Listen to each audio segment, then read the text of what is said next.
Pemohon, nama Muhammad Arifin, instansi Lembaga Studi Visi Nusantara Kalimantan Selatan, 11/2024 yang diterbitkan oleh KPU Provinsi Kalimantan Selatan.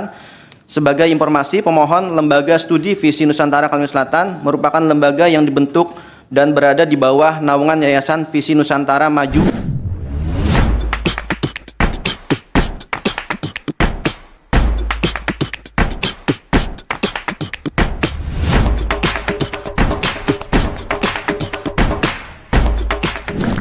Oke, Assalamualaikum warahmatullahi wabarakatuh.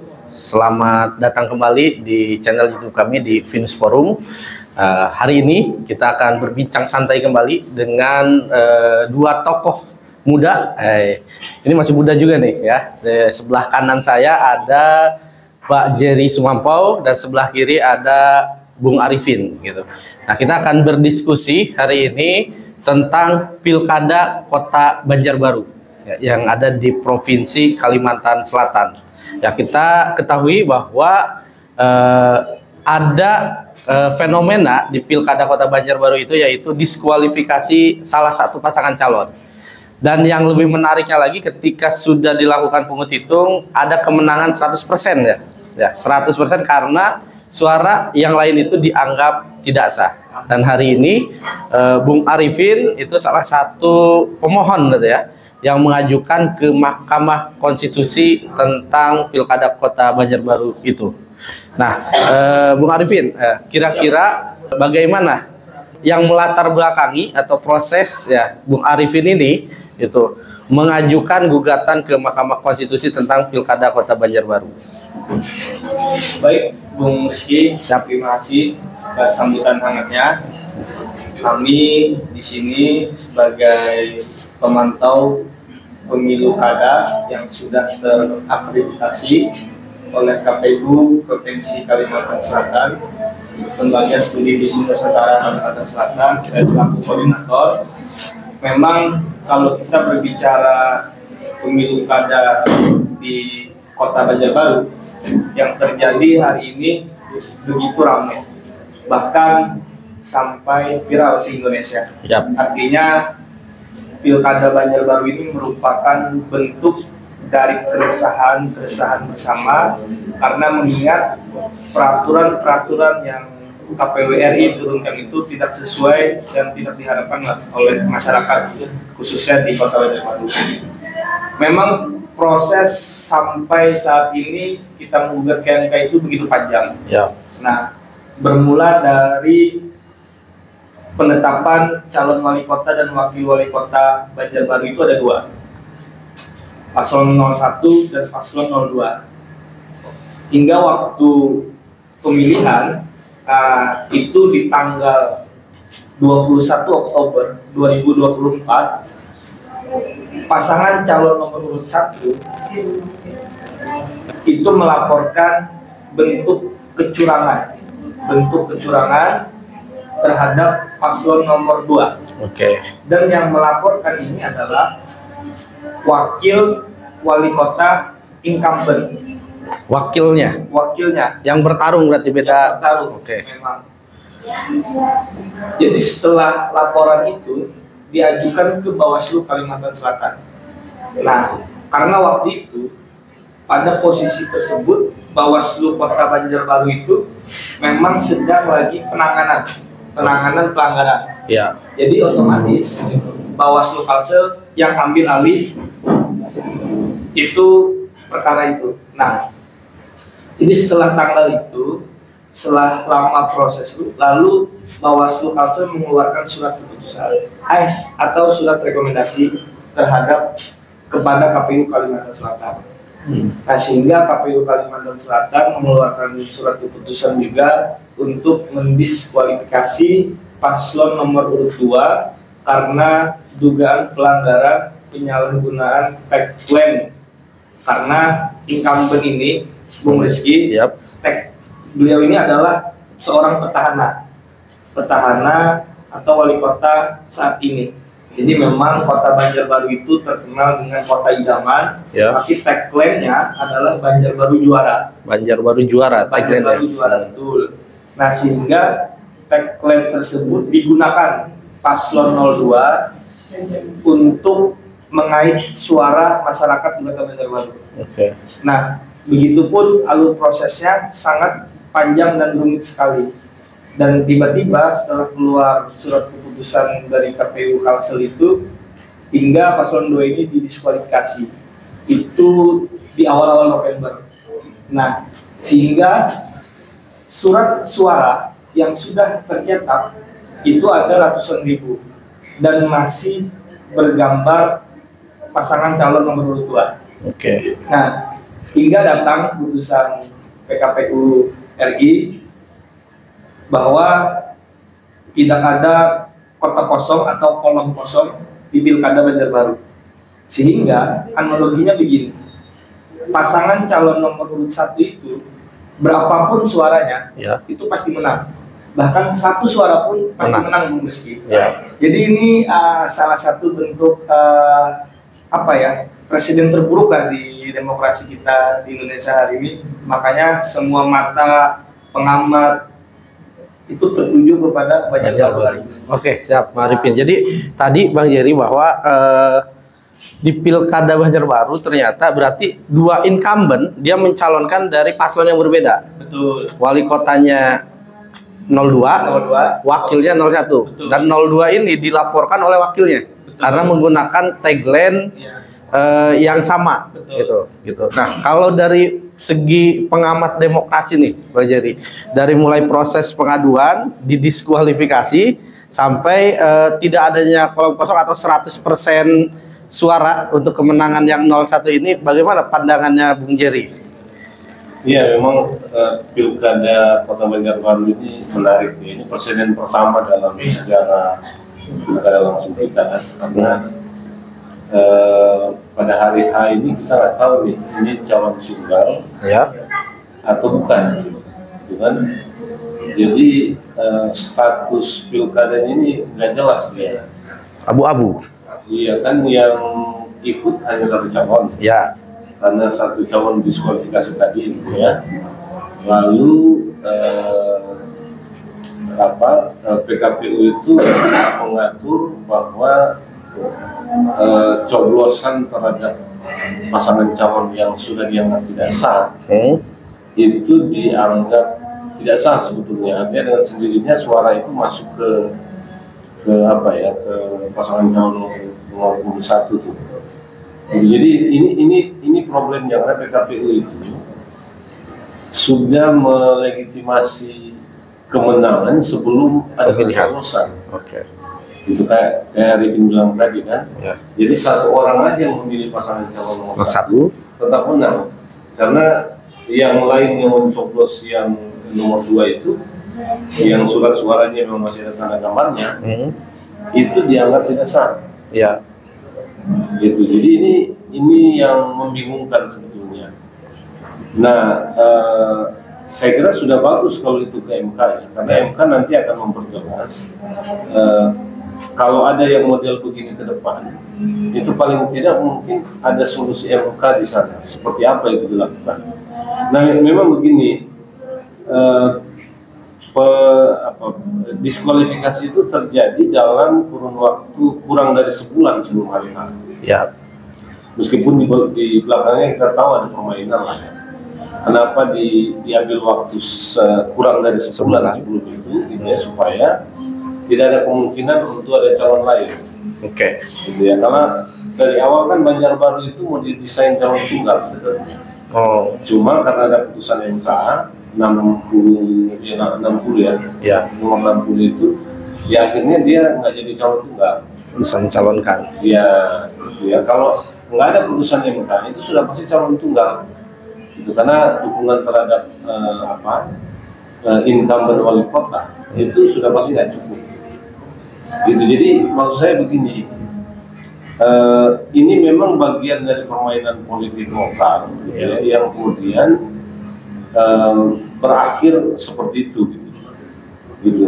Nah, tapi yang menarik kan begini, kalau menurut saya KPU itu punya ruang untuk membuat putusan-putusan yang lebih adil sebetulnya. Ya. Gitu, misalnya ya dia bisa tetapkan itu sebagai pilkada dengan calon tunggal. Iya.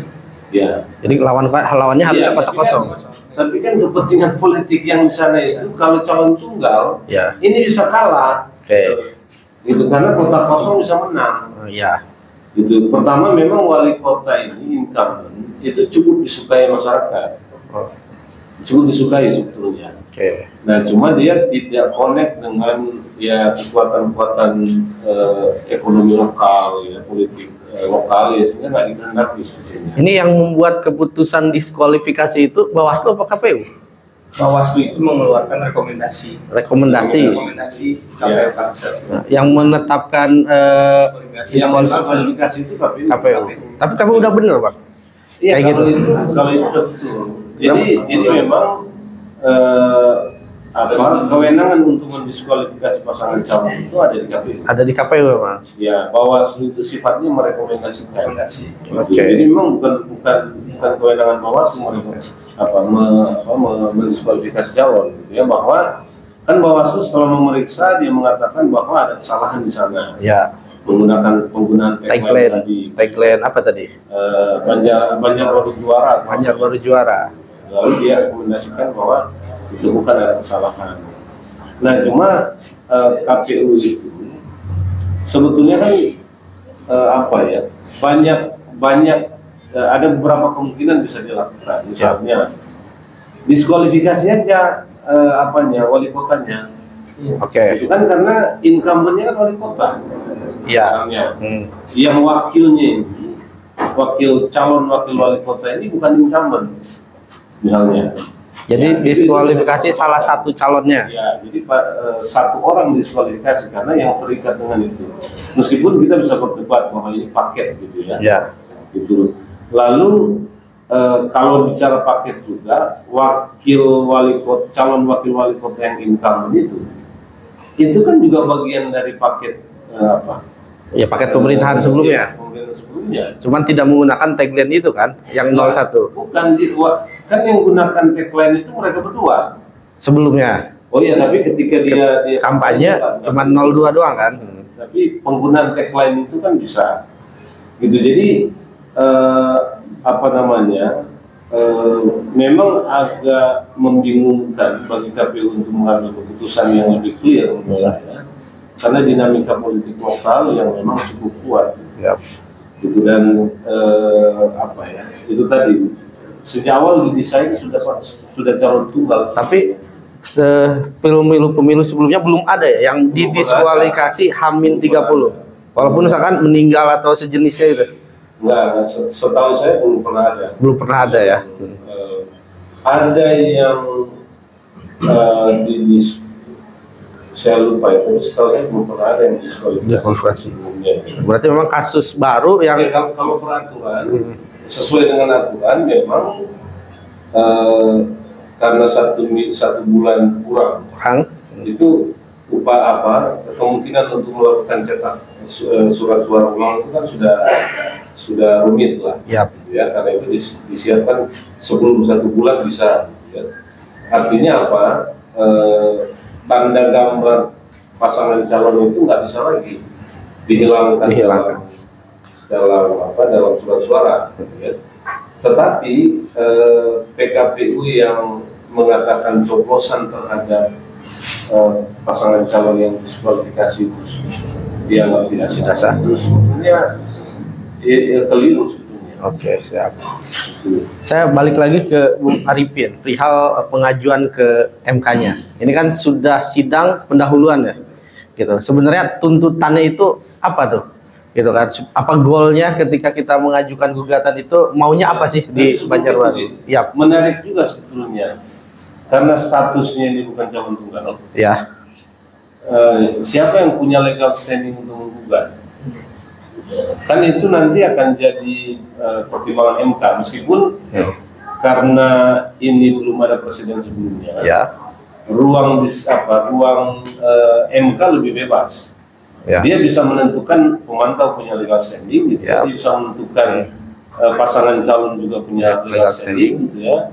Atau dia bisa juga menentukan masyarakat. Kalau lihat kan 3 kategori itu yang menggugat ya. Pasangan calon gugat juga ya, wakilnya tapi yang wali kota yang didiskualifikasi. Ya, ini juga unik, bukan wali kota, bukan calon wali kotanya yang wakilnya menggugat atau pakai, tapi calon wakil wali kotanya. Pemantau menggugat. Ya, pemantau LS Binus. Soal kelompok masyarakat ada 2 ya. Ada 2 yang menggugat juga. Jadi ada 4 yang menggugat. Empatnya ini kan maksudnya kalau calon tunggal itu penggugatnya, legal standingnya pemantau ya. Tapi kalau bukan calon tunggal, itu yang punya legal standing itu paslon yang kalah. Paslon gitu. Oke, ya. Masyarakat nggak punya legal standing dalam sengketa hasil pilkada. Jadi kalau Banjarbaru ini ada kan calonnya satu. Calonnya satu nih. Tapi bukan calon tunggal. Kita nggak ngerti nih calonnya 1 atau 2 karena kalau calonnya 2 ada yang kalah, Bang. Iya, karena kalau calon 1 kita kenal calon tunggal. Iya. Tapi ini enggak. Iya. Tapi calonnya berapa, Bang? Satu kan? Calonnya 1 tapi bukan calon tunggal. Ya. Berarti logika sederhananya kalau 1 harusnya tunggal ya. Dan melawan kota kosong. Makanya karena dia nggak lawan kota kosong. Ya, karena tidak melawan kota kosong gitu. Berapapun suara yang didapatkan paslon nomor 1 itu sudah pasti menang. Pasti menang. Betul. Makanya kita agak mikir juga bahwa putusan KPU itu 174 itu PKPU ya. 174 itu dikhususkan untuk Kota Banjarbaru meski. Nah, karena di sana di nomor 5 itu memang kalau kita coblos gitu paslon yang diskualifikasi itu tidak sah. Tidak sah ya. Betul. Karena suara tidak sah dan suara paslon 1 ini jauh berbeda. Itu dia. Paslon nomor 1 itu sekitar 30%. 30%. Ya. Kalau paslon yang suara tidak sah itu 20%. Itu tidak sahnya emang nyoblos 02 atau tidak sah karena nyoblos di luar kotak dan lain-lain?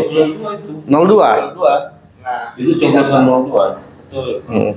Jadi memang KPU Banjarbaru hari ini memang ditanya oleh Hakim MK kemarin bahwa harus diklasifikasikan 70% itu apakah suara 02 atau suara yang memang coblos dua-duanya atau ada sopir atau gimana atau tidak sah yang lainnya gitu kan. Ini menjadi pertanyaan dan membangun argumentasi KPU Banjarbaru itu bagaimana menjabarkan itu semua suara tidak sah dan suara sah. Itu tugas KPU Banjarbaru menurut Hakim MK. Berarti harus dihitung ulang. Betul. Nah, ya sebetulnya itu satu opsi juga ya tadi ya. Jadi kan bisa juga coblos meskipun dia ini katakanlah bukan calon tunggal, tapi keburu tanda gambarnya ada di surat suara. Kan KPU itu bisa buat opsi juga. Kalau misalnya, kalau ya, KPU itu bisa dibuat opsi. Kalau coblosan terhadap 02 atau calon yang sudah diskualifikasi itu lebih besar daripada calon yang sah itu bisa diulang pilkadanya, jadi nggak ada yang menang. Bisa jadi itu kan bisa jadi opsi sendiri, satu opsi. Nggak usah ada pemenangnya, karena dia bukan kota kosong. Kalau kota kosong kan kota kosong bisa menang diulang. Tapi kalau nggak ada pemenang, iya artinya apa? Kalau posisi perolehan suaranya lebih besar yang mencoblos pasangan calon yang didiskualifikasi, itu pilkadanya diulang karena apa? Legitimasi pemilih itu rendah gitu karena tapi kalau diulang kalah lagi gak beres-beres Bang. Nah, kalau diulang kan bisa diulang lewat melalui mekanisme pilkada ulang. Kalau mulai dari awal kalau opsinya pemilihan diundur untuk cetak yang baru itu juga bisa sebetulnya meskipun tidak ada aturan terkait dengan itu. Gitu ya karena kalau tidak ada maksud saya gini, kalau surat suara itu nggak mungkin dicetak gitu dia dicetak lah, maksudnya kan gini, surat suara itu dicetak ulang dengan kota kosong gitu ya sebetulnya mungkin itu bisa, tapi KPU kan harus memberi status terhadap apa ini, terhadap pilkadanya apa. Ya. Gitu, karena ini nggak pilkada kota kosong. Ya. Jadi apa alasan untuk mencetak surat suara lagi? Oke. Itu dulu sebenarnya. Ya. Jadi permasalahannya memang karena ini masih bingung nih, calon tunggal atau misalkan lawan kota kosong atau lawan siapa gitu. Karena dari keputusan yang ada sudah memastikan pemenang itu sebelum pencoblosan. Jadi itu yang kita sesalkan, karena PKPU itu ya memenangkan secara langsung, memenangkan pasangan calon nomor satu. Gitu, karena bunyi PKPU coblosan terhadap Nomor pasangan calon yang sudah diskualifikasi dianggap tidak sah. Jadi ya dengan sendirinya ini sudah pasti menang. Menang ya. Jadi pilkada itu hanya untuk melegitimasi kemenangannya nomor satu. Ya. Nah di situ sebenarnya keganjilan yang lain dari PKPU ya. Ada Banjarbaru ini melanggar hak konstitusional. Nah, saya balik lagi ke tuntutannya tadi. Ke MK itu apa tuntutannya, Bang Arifin? Jadi memang kami hari ini sedang berjuang di Mahkamah Konstitusi untuk menyelamatkan demokrasi di Banjarbaru. Ada beberapa permohonan kami untuk melakukan PSU di Banjarbaru. Oke, pemilihan suara ulang berarti. Betul. Pasangan nomor urut 1 melawan kota kosong. Oke. Karena itu tuntutannya. petitum kami itu. Makanya itu kan secara rasional itu bisa diselenggarakan. Tapi yang menangani PSU itu bukan KPU Banjarbaru, tapi langsung KPU RI. Oke. Nah, jadi KPU RI yang langsung turun tangan ketika permohonan kami itu dikabulkan oleh MK. Kalau dikabulkan. Ya, kalau dikabulkan. Karena ya kita melihat kan, kalau kita pilkada ulang, apalagi dengan calon-calon baru, itu banyak kosnya nanti kan. Nah, ketika PSU ini pun kita melihat bagaimana masyarakat itu ada pilihan. Kemarin itu 27 November itu masyarakat nggak ada pilihan. Ya. Dia pilih 01 tapi dia bukan selera pemimpinnya. Ya. Dia pilih 02 tapi udah diskualifikasi. Dan beruntungnya masyarakat waktu itu pada datang ke TPS semua, sehingga gelombang suara tidak sah itu semakin besar. Kalau memang masyarakat kemarin itu nggak turun ke TPS, itu sudah dipastikan kalah suara tidak sah ini daripada suara nomor 1. Nah, kita bersyukur masyarakat waktu itu masih antusiasnya tinggi berarti ke TPS. Makanya dapat 70% kehadiran. Betul. Terakhir angkanya berapa sih? 70.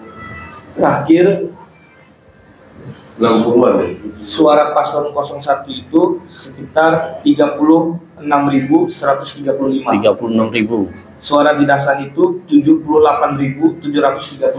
Oke. Nah, artinya jauh sekali perbandingannya, Bung Rizky. Iya. Makanya kami berharap ke MK. 76. Betul. Iya. 60 dong, kalau 30 36 dan 76 hampir beda 40 ribuan ya. Beda. 40 ribuan. Nah, banyak kami melakukan gugatan ke MK ini, salah satunya ya legal standing yang paling kuat adalah pemantau dari Spinus Kalimantan Selatan. Yap. Dan memang teman-teman pemantau di provinsi Kalsel itu memang ada. itu bisa nggak punya legal standing loh kalau MK bilang nggak punya legal standing. Calon tunggal. Iya. Ya. Makanya unik menentukan legal standingnya bingung. Betul. Yang mana itu? Makanya dari 4 pemohon yang diajukan ke MK ini beda-beda. Ya makanya artinya dari 3 kategori itu sudah pasti salah satunya ada yang masuk. Iya. Karena kami ingin melihat lah MK ini menelaah lebih lanjut bagaimana proses di Banjarbaru ini seperti apa. Jadi ditelah benar-benar sehingga putusan itu ada keadilan lah untuk warga Kota Banjarbaru. Jadi tuntutannya PSU. Tuntutan lain ada? Kalau di lain, kalau saya dengar di PKPU 09 itu, perkara 09 itu, si wakil yang melaporkan itu, dia mengklaim bahwa 70 ribu sekian itu adalah suara media. Karena yang dikatakan oleh Bung Jerry itu ada benarnya juga. Oke. Yang bermasalah kan cuma Calon karena wakil, wali kotanya ya. Betul. Si wakil kan nggak ikut-ikutan. Yap. Nah, dalam artian ya dia tetap harus lanjut dong. Oke. Nah, kalau Bung Jerry tadi ya jelaskan seperti itu. Nah, itu mereka mengusulkan seperti itu. Oke.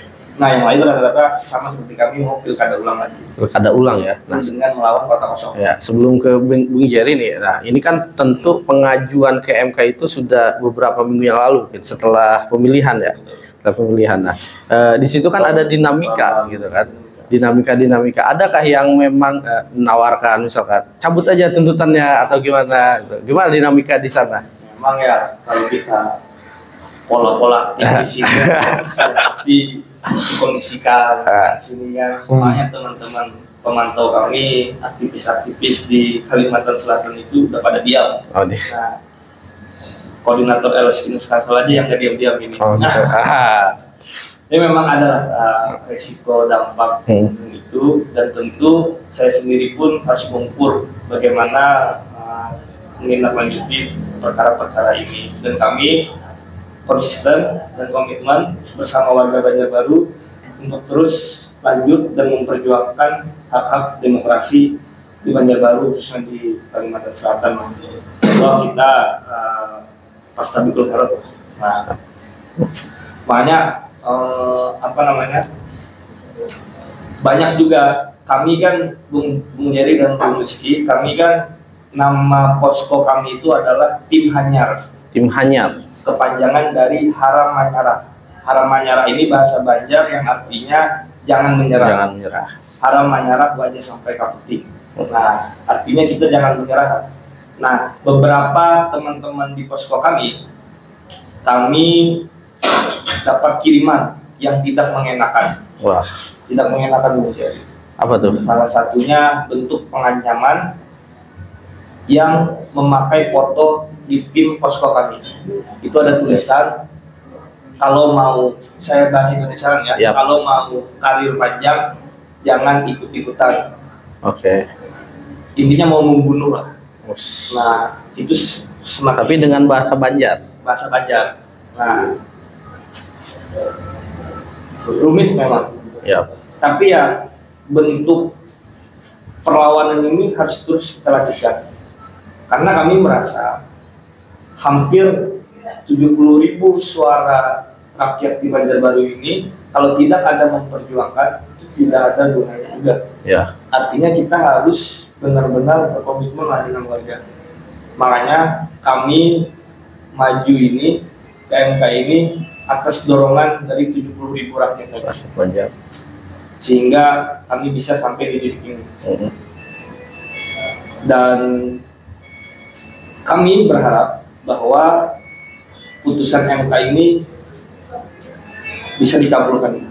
Oke. Karena secara legal standing, insya Allah pemantau itu ada, walaupun kami terdaftar di pemantau Provinsi Kalimantan Selatan. Ya. Nah, kalau di peraturan itu kan memang ada aturannya bahwa pemantau itu harus di kabupaten, kota, dan provinsi. Oke. Nah, kebetulan LSPNUS di Kota Banjarbaru kemarin belum sempat mendaftarkan. Oke. Nah, karena ada beberapa polemik dan dinamika kemarin. Makanya satu-satunya pemantau di Banjarbaru itu cuma satu, Jerry dan Rizky. Ya. Cuma satu. Nah, cuma satu itu pun nggak bisa Mengajukan. dia. Menggugat. Nah, karena sudah di Kondisikan. Di Banjarbaru juga ada pemantau. Ada cuma pemantau. satu aja. Cuma satu. Cuman tidak menggugat berarti ya. Tidak menggugat. Nah, kita tidak tahu alasannya, tapi kita berharap mereka bisa membersamai saya dan teman-teman kami di LSPNUS Kalsel. Makanya kami di provinsi sudah memutuskan bahwa kita ada yang maju. Oke. Nah, dengan bismillah kita maju, kita berjuang untuk menegakkan demokrasi di Banjarbaru. Oke. Kapan persidangan lagi setelah sidang pendahuluan?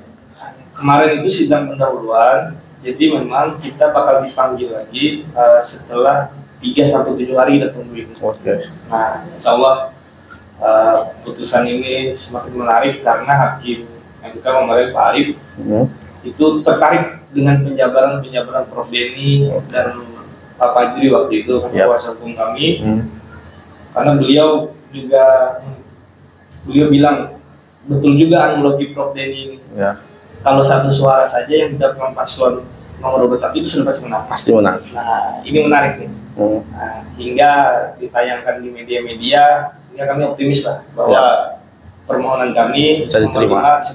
Oke, siap. Menurut Bang Jerry, kira-kira bisa diterima gak nih permohonannya? Ya, menurut saya sih Pilkada Banjarbaru itu cacat ya, Kota Banjarbaru cacat. Jadi ya ada pengingkaran suara publik kalau kalau gugatan ini tidak didengar. Ya. Karena kan masyarakat menentukan pilihan. Ya, artinya suara masyarakat yang memilih paslon yang diskualifikasi itu bentuk protes terhadap seluruh proses pilkada yang menurut masyarakat buruk tuh. Ya. Kan di situ substansinya juga menurut saya di situ. Jadi itu bisa jadi pertimbangan MK. Ya. Gitu ya. Bahwa ini bukan ya kesalahan pasangan calon gitu ya, tapi ada sebuah proses yang cacat sebetulnya yang ya bisa saja dimanipulasi demikian Pak, supaya dia legal kelihatannya, ya. Tapi di balik itu tetap muncul sebetulnya kecacatannya, gitu ya. Bahwa itu sebuah proses yang semestinya tidak begitu. Nah, saya kira MK punya kepentingan meluruskan ini, ya. Termasuk yang tadi saya bilang memberi norma baru, katakanlah ya, atau membuat norma baru yang bisa jadi acuan kalau muncul kasus begini ke depan. Ya. Kan yang paling mengerikan dari kasus ini, menurut saya ya, karena pengaturan kemenangan itu diatur lewat penyelenggara, ya, gitu kan, dan dilegitimasi oleh regulasi. Nah, memang ini fenomena baru yang muncul belakangan dengan varian macam-macam ya. Putusan Mahkamah Konstitusi tentang Gibran, ya. Itu kan begitu juga. Dia mau memastikan kemenangan lewat sebuah putusan hukum, gitu ya. Sistem. Berarti ya, kalau sudah ada putusan MA juga tapi kemudian dibatalkan. Ya. Ada bentuk-bentuk baru seperti yang terjadi di Banjarbaru ini, gitu ya. Kan ya itu tadi dia maunya calon tunggal, tapi karena putusan MK tidak jadi calon tunggal, gitu ya. Tapi karena nggak yakin menang, bagaimana caranya supaya ini bisa menang lewat sebuah proses yang kemudian dilegitimasi oleh penyelenggara pemilu. Ya.